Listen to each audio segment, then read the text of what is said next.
अस्सलाम वालेकुम गाइस, मेरा नाम है अली और मैं अपने channel daily horror stories by Ali से अल्हम्दुलिल्लाह आपके साथ मौजूद हूँ।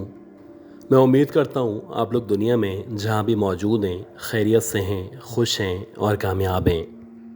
अगर आप में से किसी ने भी अब तक मेरे चैनल को सब्सक्राइब नहीं किया तो मुझे सपोर्ट करने के लिए इस चैनल को सब्सक्राइब कर लें। गाइस, आज की जो पहली स्टोरी है, ये स्टोरी हमें मलिक बदर साहब ने जहलुम पंजाब से शेयर की है। ये बताते हैं जो कहानी है, ये जो किस्सा है, ये अब से तकरीबन आप कह सकते हैं कि 30-35 साल पहले इनके साथ पेश आया था।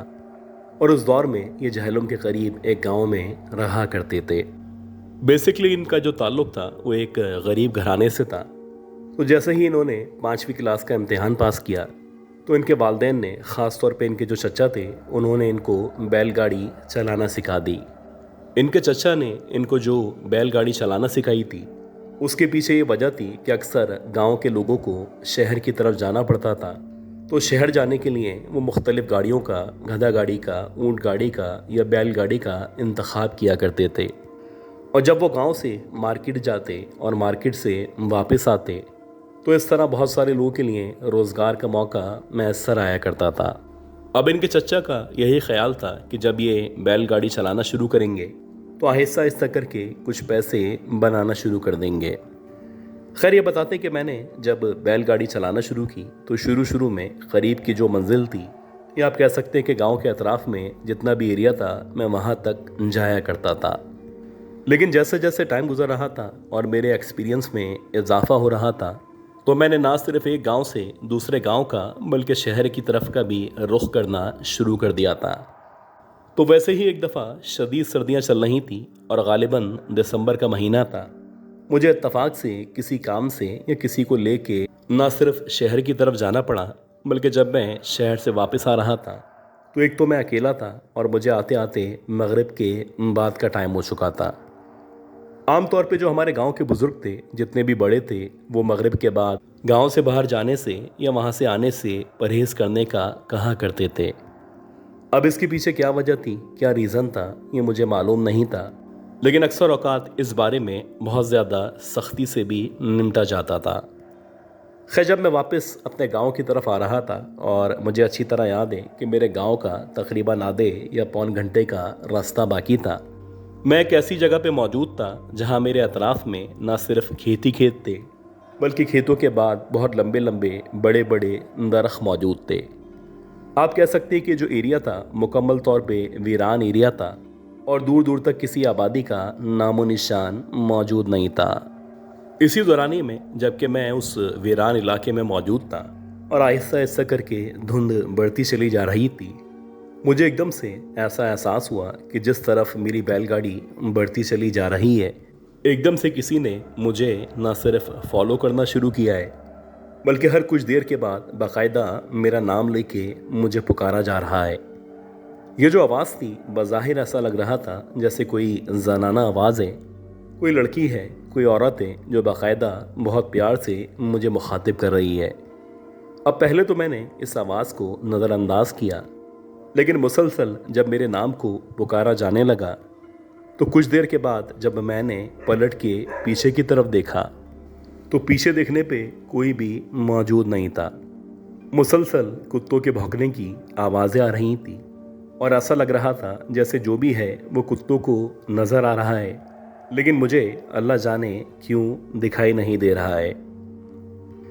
इसी तरह मेरा ख्याल है कि मैंने 5 या 7 मिनट का मज़ीद रास्ता अबूर किया होगा कि उसके बाद मुझे बाकायदा ऐसा लगा जैसे कोई पायल पहन के या घुंघरू पहन के मुझे फॉलो करना शुरू कर चुका है।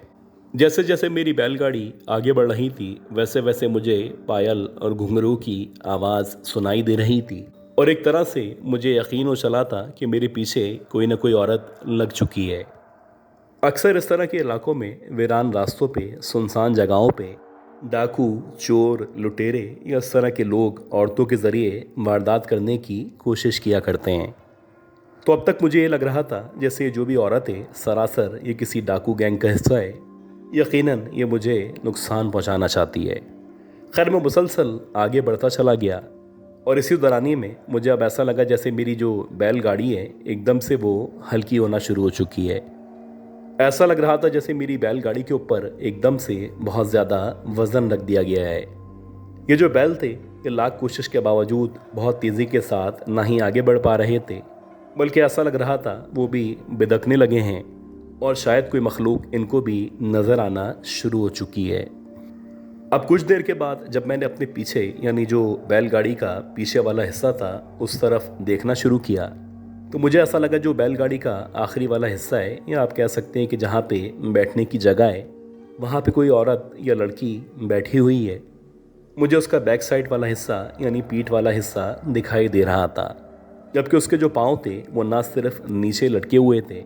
बल्कि ऐसा लग रहा था जैसे आम तौर पे गांव की औरतें घूंघट डाल के अपने मुंह को छुपाने की कोशिश किया करती हैं, शायद वैसे ही ये लड़की अपने आप को छुपाने की कोशिश कर रही है। अब मुझे यकीन हो चला था कि ये जो औरत है यही काफ़ी देर से मुझे आवाज़ दे रही थी,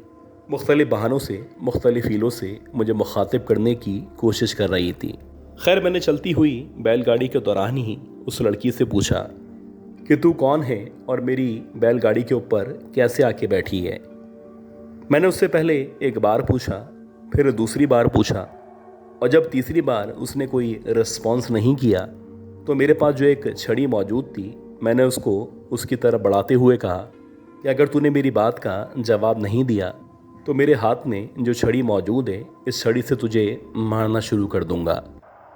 अब जैसे ही मैंने इस तरह से उसको मुखातिब करने की कोशिश की तो ऐसा लगा जैसे उस लड़की के हंसने की या कहका लगाने की आवाज़ आई है। बज़ाहिर ऐसा लग रहा था जैसे मेरी बेबसी का या मेरे उसको रिक्वेस्ट करने का वो मजाक उड़ा रही है। अब जब उसने हंसना शुरू किया तो मैंने जानबूझ के ये जो लकड़ी थी उस औरत की तरफ मारनी चाहिए, लेकिन अजीब बात ये थी कि जैसे ही मैंने उस औरत को उस लकड़ी से मारने की कोशिश की, हालांकि वो लड़की मेरी बैलगाड़ी पे पीछे बैठी हुई थी, लेकिन ऐसा लगा जैसे ये जो लकड़ी है ये उसके आर पार गुजरती हुई वापस मेरे पास आ गई है। यानी मेरी चोट का, मेरे उसको मारने का ज़रा सा भी उसको ना ही एहसास हुआ था और ना ही वाकई में ये लकड़ी उसको टच कर पाई थी। अब एक लम्हे के लिए मुझे सख्ता सा तारी हो गया और मैं सोचने पे मजबूर हो गया कि आखिर ये कौन मखलूक है कि जिसको मैं लकड़ी से मारने की कोशिश कर रहा हूँ, लेकिन लाख कोशिश के बावजूद ना ही मैं इसको मार पा रहा हूँ और ना ही मेरे अख्तियार में कि मैं इसको यहाँ से हटा सकूँ। अब मैंने दिल ही दिल में फ़ौरन से आयतुल कुर्सी की तिलावत शुरू की और जैसे ही मैंने आयतुल कुर्सी की तिलावत करना शुरू की तो एक लम्हे के लिए ऐसा लगा जैसे मेरी जो बैलगाड़ी है वो एकदम से रुक चुकी है।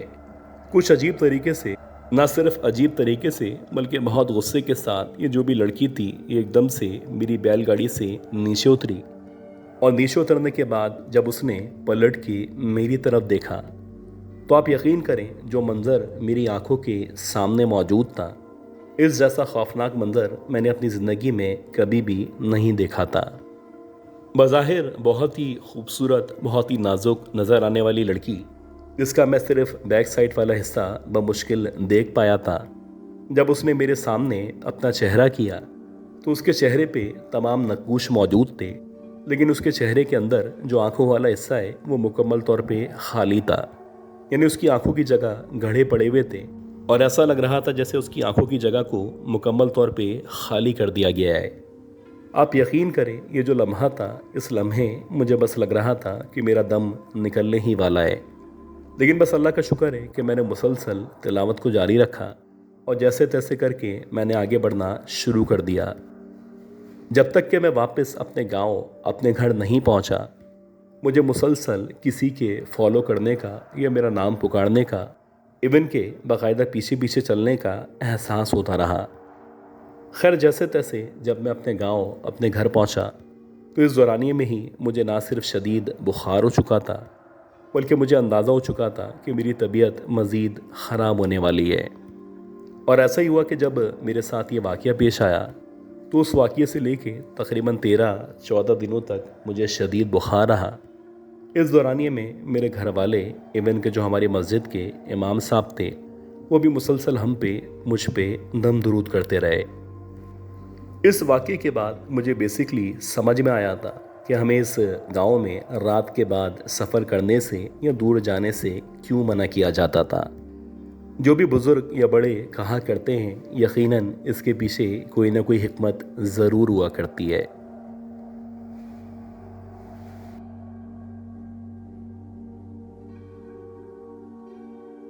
अच्छा गाइस, इससे पहले हम अगली स्टोरी की तरफ बढ़ें,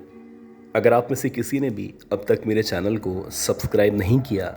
तो मुझे सपोर्ट करने के लिए ना सिर्फ इस चैनल को सब्सक्राइब कर लें, बल्कि ये जो सामने लाइक का बटन मौजूद है इसको लाजमी प्रेस कर दें। ये जो कहानी है ये रुस्तम अली ख़ान साहब ने हमें शाहपुर से भेजी है और ये बताते हैं जो कहानी है ये इनके दादा के साथ अब से तकरीबन 23 या 24 साल पहले पेश आई थी। हुआ कुछ इस तरह से था, इनके जो दादा थे अक्सर रात के औकात में अपने घर के बाहर यानी जहाँ पे इनका गांव मौजूद था वहाँ पे एक पलंग डाल के हुक्का वगैरह लगा के लेट जाया करते थे। और वैसे भी अगर आपने देखा हो कि गांव के अंदर इस तरह का ट्रेंड हुआ करता है कि लोग अपने घरों के बाहर चारपाई डाल के सोने को तरजीह दिया करते हैं, तो वैसे ही इनके दादा अक्सर रात के औकात में चारपाई पे बैठे रहते, मुसलसल हुक्का फूकते रहते और जब उनको नींद आती तो वहीं पे ही लेटे लेटे सो जाया करते थे। दादा बताते हैं कि वैसे ही एक सर्द रात थी और सर्द रात के अंदर पलंग डाल के बाहर बैठना और हुक्का पीना इसका भी अपना मज़ा हुआ करता है। कुछ देर तक तो दादा के जो दोस्त थे, जो भी गांव के इनके जानने वाले थे, वो इनके साथ बैठे रहे, लेकिन जैसे जैसे सर्दी बढ़ती चली गई और रात में इजाफा होता चला गया तो एक एक करके इनके जो भी दोस्त थे उन्होंने इनके पास से जाना शुरू कर दिया। दादा बताते हैं कि आखिर में मैं अकेला मौजूद था और मेरे अलावा कोई भी वहाँ पे मौजूद नहीं था। दादा के पास एक पानी की बोतल मौजूद थी। दादा बताते हैं कि मैंने पानी वगैरह पिया और पानी पीने के बाद जब मैं पलंग पे लेटा और मैंने अपने ऊपर एक लिहाफ डाला तो मुझे बच्चों के या फिर औरतों के रोने की आवाज़ें आने लगीं। ऐसा लग रहा था जैसे जैसे टाइम गुजर रहा है वैसे वैसे ये जो आवाज़ें हैं वो बढ़ती चली जा रही हैं। हालांकि आमतौर पे हमारे गांव की जो औरतें थीं वो बच्चों को मगरिब या उसके बाद सुला दिया करती थीं। हाँ, कभी कभी ऐसा होता था कि कोई बच्चा अगर उसकी तबीयत ख़राब है तो वो देर तक जागता रहता था। अब दादा बताते हैं कि शुरू में ये जो भी आवाज़ें थीं मैंने इनको नज़रअंदाज किया, लेकिन जैसे जैसे ये आवाज़ें बढ़ती चली जा रही थीं वैसे ही मुझे फ़िक्र लाहक थी कि अल्लाह ना करे मोहल्ले के किसी बच्चे को कोई बड़ी परेशानी ना हो, ऐसा ना हो कि उसकी तबीयत बहुत ज़्यादा ख़राब हो चुकी हो। अब ये सोचने के बाद दादा अपने पलंग से उठे और उठने के बाद जहाँ से ये आवाज़ें आ रही थीं दादा ने उस तरफ बढ़ना शुरू किया। दादा बताते हैं कि जैसे जैसे मैं इन आवाज़ों को फॉलो कर रहा था और मैं आगे की तरफ बढ़ता चला जा रहा था तो अजीब बात ये थी कि ये जो आबादी थी ये सरासर उस तरफ से आ रही थी जहाँ पे आबादी मौजूद नहीं थी, जहाँ पे बेतहाशा खेत ही खेत मौजूद थे और इतनी रात में वहाँ पे किसी औरत या फिर किसी बच्चे के होने का सवाल ही पैदा नहीं होता था। खैर, फिर भी दादा ने उन आवाज़ों को फॉलो किया और फॉलो करते करते वो बताते हैं कि मैं एक ऐसे मकाम पे आया जहाँ पे एक बहुत बड़ा सा बरगद का दरख्त लगा हुआ था। अब जैसे ही मैं वहाँ पे पहुँचा, वहाँ पहुँचने के बाद जब मैंने उस बरगद के दरख्त के एतराफ़ का जायज़ा लिया तो मुझे ऐसा लगा ये जो बच्चा रोने की आवाज़ आ रही है ये बरगद के दरख्त के ऊपर से आ रही है। अब आहिस्ता आहिस्ता करके दादा ने जब अपनी नज़रों को ऊपर करना शुरू किया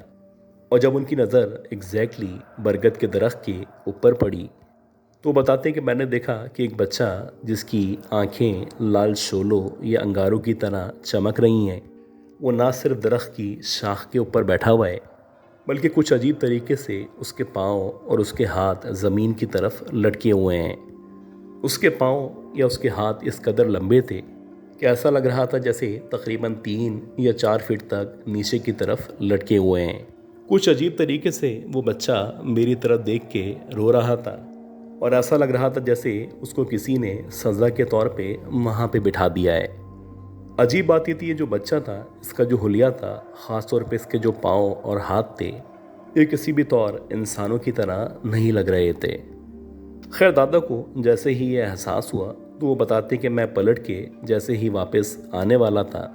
तो एकदम से मेरे कंधे पे किसी ने हाथ रखा अब जैसे ही मुझे अपने कंधे पे किसी के हाथ का एहसास हुआ और जब मैंने पलट के पीछे की तरफ देखा तो मैंने देखा वही बच्चा जो अब से कुछ देर पहले शाख के ऊपर बैठा हुआ था और मुसलसल रोता चला जा रहा था, वही बच्चा मेरे पीछे खड़ा हुआ था और ऐसा लग रहा था जैसे अब उसका कद तकरीबन 6 या 7 फीट के कद के बराबर हो चुका है। बस ये देखते ही दादा ने अपना हाथ जैसे तैसे करके छुड़ाया और ना सिर्फ इन्होंने अपना हाथ छुड़ाया बल्कि पीछे हट के दौड़ना शुरू कर दिया। दादा बता दें कि जब तक मुझे मेरा घर या मेरा पलंग नज़र आना शुरू नहीं हुआ मैं मुसलसल दौड़ता चला गया और इस दौरानी में जो भी कुरानी आयत मुझे आया करती थी मैंने उनकी तिलावत जारी रखी।